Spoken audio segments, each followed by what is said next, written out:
ఒక ఆవు పిడక తీసుకొని దాని లోపల హారతి కర్పూరం వేసుకొని ఉంచుకోవాలి. హవన పొడి, కొంచెం బెల్లం, నెయ్యి, అంతే. ఇప్పుడు నేను స్టార్ట్ చేస్తున్నాను నానయజ్ఞము.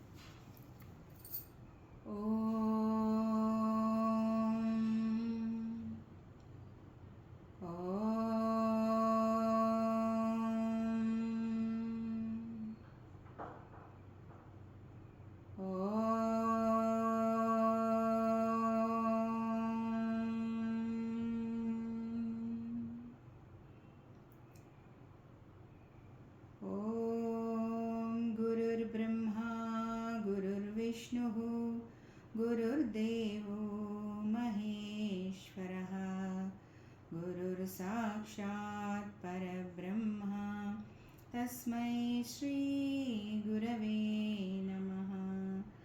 अखण्डमण्डलाकारं व्याप्तं येन चराचरं तत्पदं दर्शितं येन तस्मै श्रीगुरवे नमः। मातृवत् लालयित्री च पितृवत् मार्गदर्शिका नमोऽस्तु गुरुसत्तायै श्रद्धा प्रज्ञायुता च या। ॐ श्रीगुरवे नमः। आवाहयामि, स्थापयामि, ध्यायामि, ततो नमस्कारं करोमि। गायत्री पूजनम्। ॐ आयातु वरदे देवी त्यक्षरे ब्रह्मवादिनी गायत्री छन्दसा मातः ब्रह्मयोनि नमोऽस्तु ते। ॐ श्री गायत्री नमः। आवाहयामि, स्थापयामि, ध्यायामि, ततो नमस्कारं करोमि। ॐ स्तुता मया वरदा वेदमाता प्रचोदयन्तां पावमानि द्विजानाम् आयुः प्राणं प्रजां पशुं कीर्तिं द्रविणं ब्रह्मवर्चसं मह्यं दत्त्वा व्रजतब्रह्मलोकम्। అగ్నిస్థాపనం. అగ్నిని వెలిగించుకోవాలి.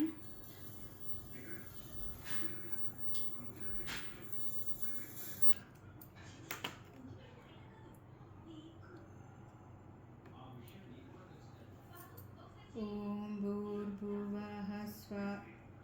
అగ్నిస్థాపనం. అగ్నిని వెలిగించుకున్న తర్వాత ఓం భూర్భువః స్వౌర్భౌరివ భూమ్నా పృథివీవ వరిమ్నా తస్యాస్తే పృథివీ దేవయజని పృష్టేऽగ్నిమన్నాదమన్నాద్యాయాదదే అగ్నిం దూతం పురోదదే అవ్యవాహముపబ్రువే దేవాం ఆసాదయాదిహ. ఓం అగ్నయే నమః. ఆవాహయామి, స్థాపయామి, ధ్యాయామి, తతో నమస్కారం కరోమి. గాయత్రీ మంత్రాహుతి. గాయత్రి మంత్రం యొక్క ఆహుతులు వేయాలి. ఓం భూర్భువః స్వః తత్సవితుర్వరేణ్యం భర్గో దేవస్య ధీమహి ధియో యో నః ప్రచోదయాత్ స్వాహా.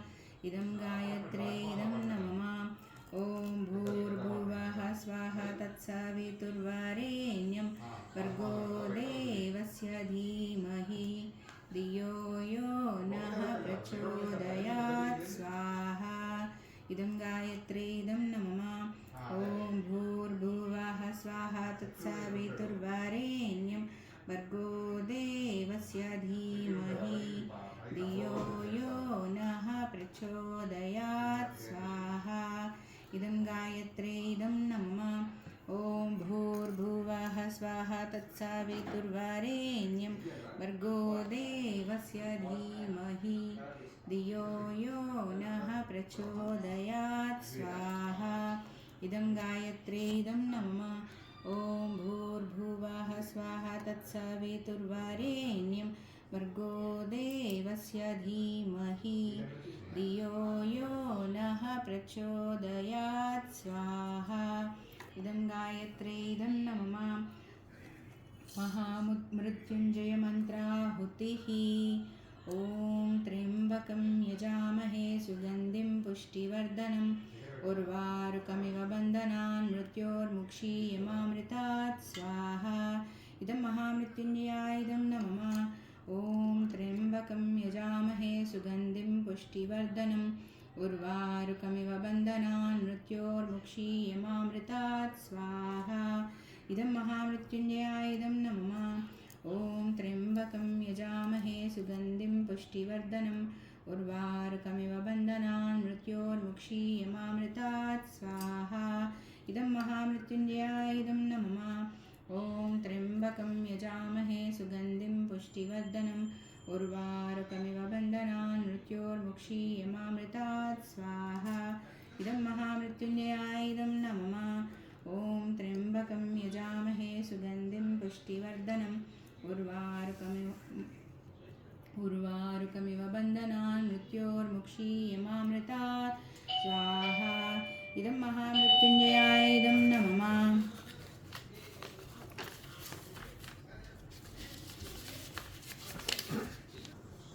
ॐ प्रखरप्रज्ञाय विद्महे महाकालाय धीमहि तन्नो श्रीरामः प्रचोदयात् स्वाहा। इदं महाकालाय इदं नमः ॐ सजलश्रद्धाय विद्महे महाशक्त्यै च धीमहि तन्नो भगवती प्रचोदयात् स्वाहा। इदं महाशक्त्यै इदं नमः ॐ भास्कराय विद्महे दिवाकराय धीमहि तन्नो सूर्यः प्रचोदयात् स्वाहा। इदं सूर्याय इदं नमः ॐ श्रीरामकृष्णाय विद्महे अमृतत्वाय धीमहि तन्नो श्रीरामकृष्णः प्रचोदयात् स्वाहा। इदं श्रीरामकृष्णाय इदं नमः స్విష్టకృత్ హోమః। ఈ బెల్లం ముక్కను తీసుకొని కొంచెం నెయ్యి దీంట్లో వడ్డించేసి స్విష్టకృత్ హోమం మంత్రం చదివిన తర్వాత ఈ బెల్లం ముక్కని ఆహుతి ఇవ్వాలి. ఓం యదస్య కర్మణోత్సరీరిచం యద్వా న్యూనమిహాకరం అగ్నిష్టత్ స్విష్టకృత్ విద్యాత్ సర్వం స్విష్టం సుహృతం కరోతు మే అగ్నయే స్విష్టకృతే సుహృతహుతే సర్వప్రాయాశ్చిత్తాహుతీనాం కామానాం సమర్దయత్రే సర్వాన్నః కామః సమర్దయ స్వాహా. ఇదం అగ్నయే స్విష్టకృతే ఇదం నమః. దేవదక్షిణా పూర్ణాహుతిః. ఓం పూర్ణమదః పూర్ణమిదం పూర్ణాత్ పూర్ణముదచ్యతే పూర్ణస్య పూర్ణమాదాయ పూర్ణమేవావశిష్యతే. ఓం పూర్ణాదర్విపరాపతా సుపూర్ణా పునరాపతా వస్నేవ విక్రీణావః ఇషముజ్జగ్వం శతక్రతో స్వాహా. ఓం సర్వం వై పూర్ణగ్వం స్వాహా. ఓం సర్వం వై పూర్ణగ్వం స్వాహా. ఓం సర్వం వై పూర్ణగ్వం స్వాహా. ఓం సర్వం వై పూర్ణగ్వం స్వాహా.